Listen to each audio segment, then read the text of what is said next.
Today we'll be taking a look at Dishonored 2 on the PS4 and the Potato Masher. If you don't know, the Potato Masher is a $375 PC custom built in 2014 and designed to compete with the PS4 for the rest of its life cycle. The goal is not to pick on consoles, but to show that PC gaming can be just as good or better for the same money. This may also be useful information for anyone gaming on a budget PC who is considering buying this game. You can also check out my test of the game on the Potato Masher Pro, my side project that competes against the PS4 Pro. Okay, let's get to it. I know it's been a few months since Dishonored 2 came out, but it made the rounds on quite a few gaming sites and YouTube channels as another example of a terribly optimized game.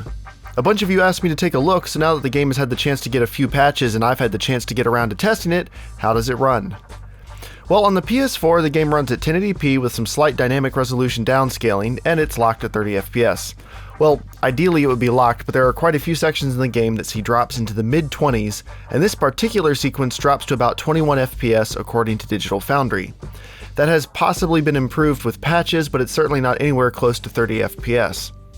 By contrast, the Masher runs the game at 1080p and 30 FPS with a custom mixture of mostly medium settings.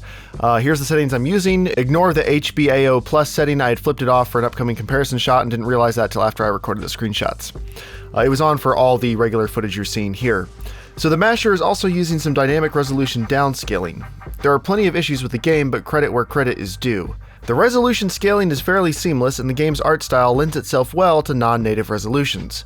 If you use TXAA like I did, you even have the option to adjust how sharp it is. Not only that, but you can make any of these adjustments without needing to restart the game, which is pretty rare. Textures, draw distance, and lighting are all almost identical on both platforms. The Masher has slightly better shadows and bloom lighting, but these are fairly minor differences. The Masher also has noticeably better ambient occlusion with HBAO Plus turned on, but is quite a bit worse with HBAO Plus turned off. So the PS4 is likely using a custom blend of settings not available on the PC. Overall, the two platforms do look very similar. Something else worth mentioning is load times. They aren't great on either platform, with 30 seconds being the norm. However, the PC version takes a very long time to load two sections near the start of the game. I've checked this on the Masher, Masher Pro, and my personal rig. Load times go back to normal for everything else I've played, and the PS4 and PS4 Pro have just slightly longer loads in these sections, so I assume that's a PC-specific bug. Either way, it's pretty frustrating when you're dying a bunch of times and trying to get through a hard section.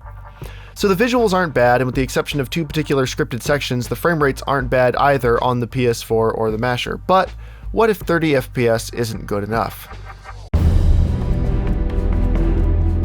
Well, then you're not in luck, because that's probably as good as you're going to get.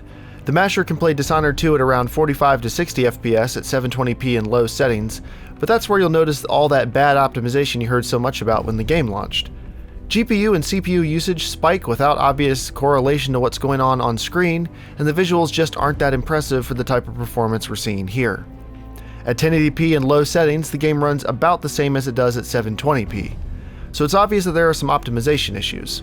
If you have a G-Sync or FreeSync monitor, you could still enjoy much better frame rates than the PS4, so it's not like there are no advantages to the Masher, but they don't balance that well against the visuals and overall experience. Optimization weirdness strikes again. The Masher is in theory capable of 1440p and 30 FPS at low settings, but in reality the frame rate has trouble staying above 20 FPS. GPU and CPU usage are both well below maxed out, and the game seems to want to stay right at 20 FPS. I've changed the refresh rate, manual frame rate locks, VSync, and anything else I can think of that might affect this, and there's no difference. So I can only conclude that there's some restriction, like maybe memory bandwidth on the GPU, something like that, that's keeping the Masher from sustaining a smooth 30 FPS. So 1080p is the best resolution the Masher can manage this time. Underwhelmed? Yeah, me too, but I think it's important to note that the game is hardly the disaster that it was reported to be at launch. The gameplay is polished and enjoyable, the story isn't bad, and the performance issues are, with few exceptions, much improved. I wouldn't say the Masher or PS4 perform especially well, but the Masher does have a slightly better frame rate and slightly better shadows and ambient occlusion, so it takes a somewhat hollow win. Go watch the Potato Masher Pro take on Dishonored 2 if you want to see a massive improvement in performance and visuals. If you enjoyed this video, consider supporting this channel and the Potato Masher project by tossing me a few bucks on Patreon or hitting the like button. Thank you for your support, thanks for watching, and I'll see you next time.